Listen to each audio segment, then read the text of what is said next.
bonsoir, ça dépend de l'heure à laquelle vous vous connectez, bien sûr, évidemment. Bienvenue encore sur le plateau de Petit Déjeuner. C'est encore un plaisir de vous retrouver.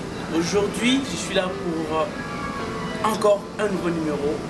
Vraiment une situation qui est très importante, qu'il faut en parler.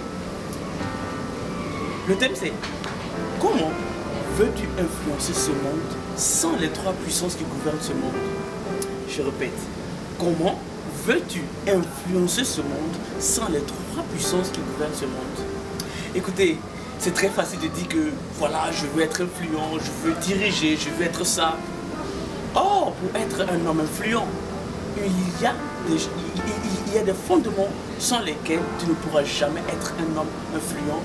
En fait, j'en parle parce que nous les jeunes, nous voulons aujourd'hui de nos jours être des modèles qui influenceront ce monde, être des exemples, être des personnes qui seront vues, qui seront, en fait, on aura aussi nos mots à dire dans les décisions, n'est-ce pas? Voilà. Comment tu veux influencer ce monde sans connaître les trois puissances qui gouvernent ce monde? D'abord, écoutez, la première puissance qui gouverne ce monde, c'est la puissance spirituelle. Regardez bien, vous verrez que ceux qui sont à la tête de ce monde, dans nos vies, dans nos départements, dans nos sociétés, je ne sais pas, dans nos structures, sont des gens qui ont une vie spirituelle. Soit ils sont des gens qui sont enracinés dans le spirituel satanique, soit ce sont des gens qui sont bien enracinés dans le spirituel chrétien. En fait, parce qu'il n'y a que deux royaumes. Il y a le royaume de Satan et le royaume de Dieu. Il n'y a pas de troisième royaume. Donc du coup, si tu n'es pas avec Dieu, forcément tu es avec Satan. Et du coup, pour régner, il faut que tu appartiennes à l'un de ces royaumes et que tu sois vraiment ancré, enraciné dans l'un de ces royaumes.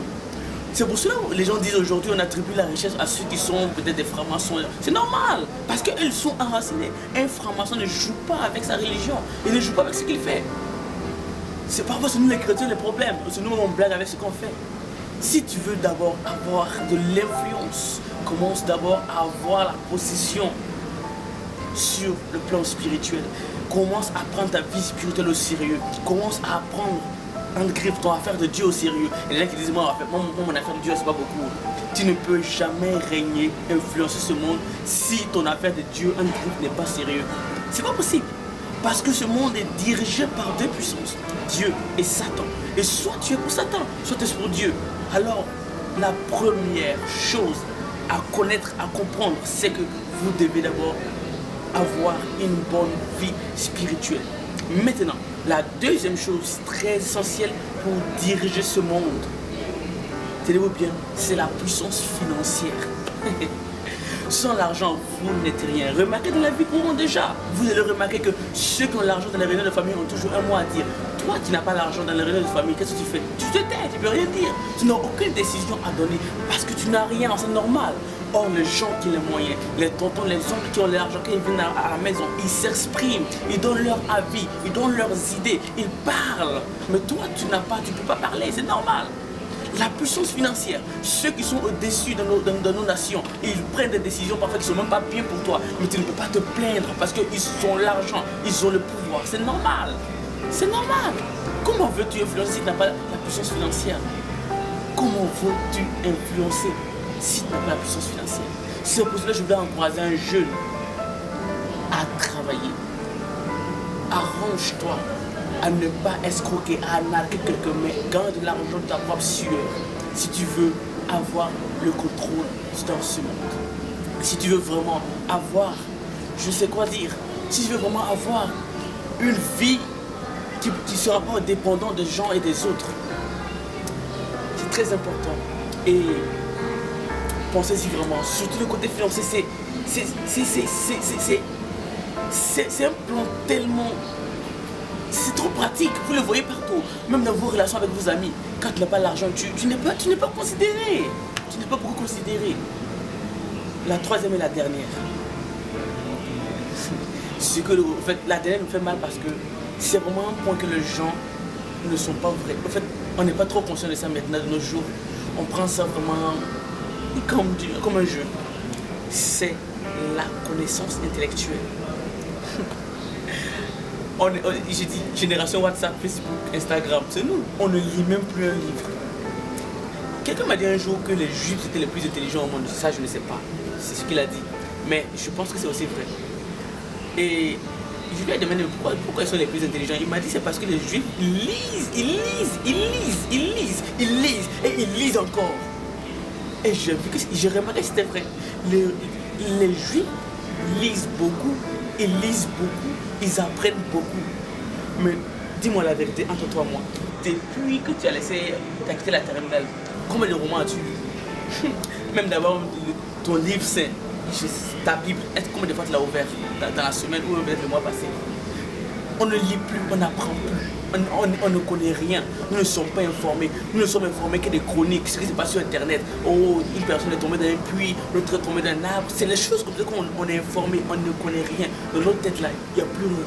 D'après quelqu'un qui me disait la dernière fois que les étudiants de 2019 sont des étudiants électroniques. Tout ce qu'on sait c'est dans le téléphone ou bien dans la carte de mémoire. Je ne connais plus rien ne reste dans nos mémoires. C'est pas faux, on ne sait plus rien. Donc si on nous supprime nos téléphones, si on me prend mon smartphone, si on me prend peut-être mon ordinateur, je suis nul, c'est fini. Or, si tu lisais, si tu apprenais le savoir, si tu marchais avec des sages et que tu as une connaissance, tu ne seras jamais minimisé dans ce monde. La plupart de ceux qui décident dans ce monde, soit ils sont bien placés sur le plan spirituel, soit ils ont de l'argent, soit ils sont très intelligents, très intelligents. Très intelligents, ils connaissent, ils ont le savoir. Alors je dis, si tu veux, si nous voulons, je suis dedans, je suis aussi jeune, influencer notre génération, influencer notre monde, changer les choses, il faudrait qu'on ait ces trois puissances. Je récapitule, la puissance spirituelle, la puissance financière et la connaissance intellectuelle. C'est à ne pas négliger. Cherchons à être des personnes profondes dans notre foi avec Dieu, dans notre marche avec Dieu. Cherchons à être indépendants financiers.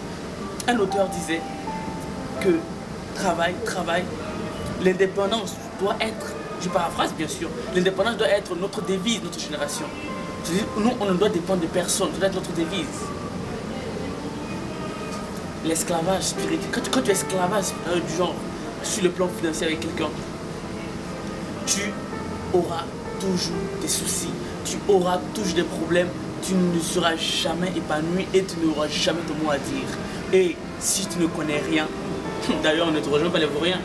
Remarquez en classe, même d'avoir dans une classe, les vauriens ne sont même pas considérés parfois. Quand les professeurs donnent peut-être un exercice, ils pensent peut-être au deuxième ou au troisième des classes ou bien au premier des classes. C'est à eux qu'on fait plus confiance, on leur confie les grandes tâches à faire. C'est normal. Toi tu connais pas, on n'a rien à faire avec toi. Apprenons, chers amis, apprenons. Alors sur ce, je viens de me libérer, ça me tenait vraiment à cœur, il faudrait vraiment que j'en parle. J'espère que la vidéo t'aura fait du bien. Demeure béni, sois connecté toujours à ma chaîne. Et si tu as des critiques par rapport à ce que j'ai dit, commentaire, n'oublie pas, dis ce que tu penses, tu es libre. Ce que je dis n'est pas la vérité, c'est pas toute la vérité. Peut-être il y a des points que tu peux énumérer. Voilà, tu peux aussi ajouter, si aussi du genre, on va appeler ça des améliorations, ou bien des ajouts, ou bien comment on peut dire ça, en tout cas plus, si tu veux ajouter plus de ce que j'ai dit, ne te retiens pas, écris en bas, sûrement des gens liront et aussi seront édifiés. Voilà, sur ce, je vous laisse rester connecté à la chaîne Le Petit Déjeuner. C'était Pascal Walenda. Paga, à la prochaine.